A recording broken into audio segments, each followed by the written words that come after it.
The following text is from my still unpublished novel Normal 8, and I asked ChatGPT to translate it into English because its fields are different in that language, and maybe it can reach more readers. The name of the chapter is called Chalk. The walk to the classroom never took long. Out the row of windows to my left, thin bare trees stood with crows scattered among the branches. I was certain they knew more than we did. I liked watching them. My other distraction sat just ahead of me, a 5-year-old with a shaved head. Every class finds its youngest on the very first day, and ours was no exception.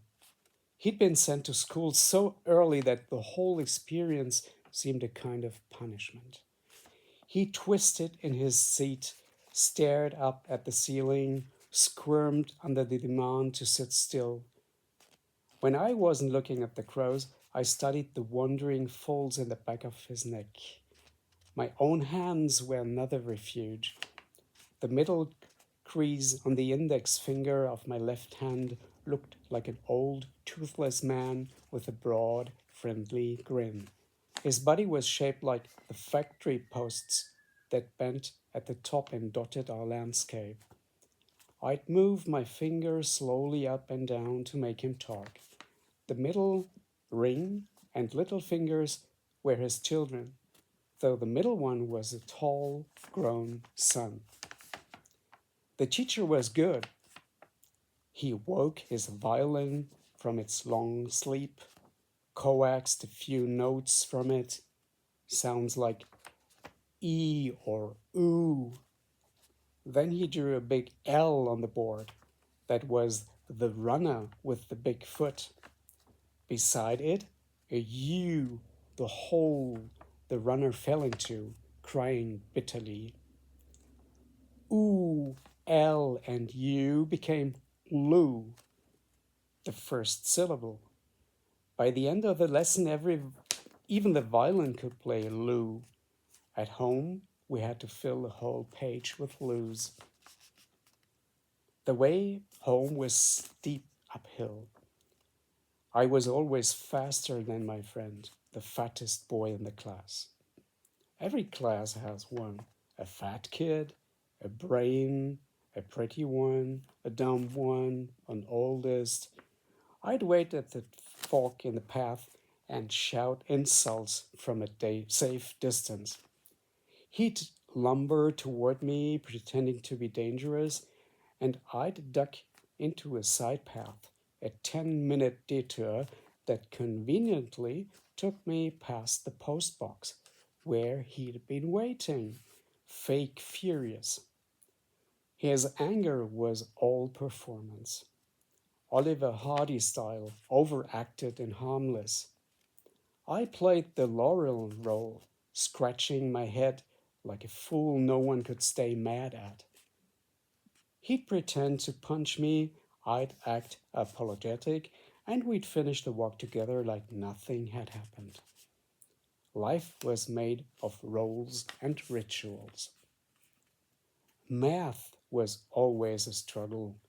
Even now, I get by on rough estimates, memorized sequences, and the timetables. My answers aren't exact, but they are close enough for someone with low expectations.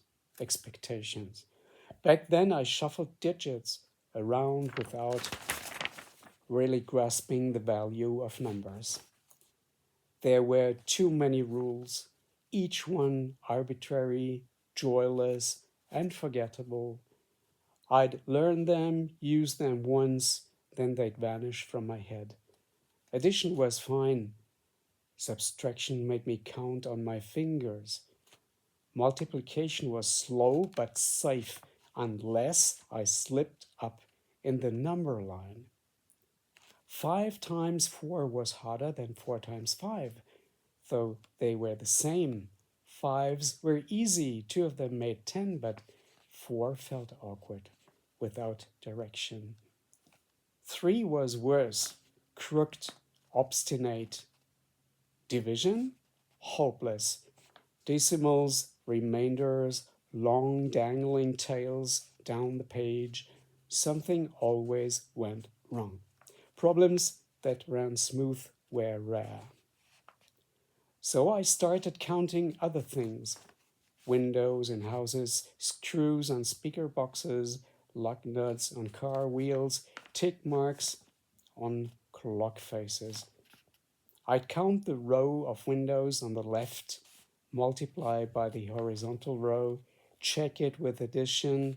I'd count car wheels, though I knew they were 4, glass bricks in the door, though I knew there were 20. Spokes on bicycle wheels, divide, add, repeat. I got quicker but not better. I could fake doing homework. Really, I was looking at the old man in my hand. My fingers were my tools for the inevitable math problems. I'd pull faces to ease the tension. At the dining table, I turned my back to my mother. Instead of solving the problems, I'd fill the page with invented methods and answers, only to have the teacher slash them in red the next day. He told my parents to keep a closer watch. It didn't help. My father would solve them, I'd copy them, and I stayed a hopeless case. On rainy days, I pressed my fingers into my eyes to watch the colors swirl, or I stared into the sideboard mirror between the 2 windows, adjusting the hinged panels until the green curve of infinity appeared. My reflection looked ugly. I slapped my own face. Hundreds of faces in the mirror slapped back in unison, a distorted mass brawl. Sometimes I'd study the endless green fading reflections of my penis in the mirror, counting them into infinity. There was a girl in my class I found so ugly that just looking at her made me as queasy as walking under the bridge. I couldn't explain why. A few years later, she would become untouchably beautiful. My boy brain had never seen that coming. I compared myself to her and decided I was just as hopeless. The others must have been as put off by me as I was by her. From my ancestors, I seemed to have inherited only the worst. I searched for flaws in family photos. It made me sad. I didn't know what to do with myself or where to put it all.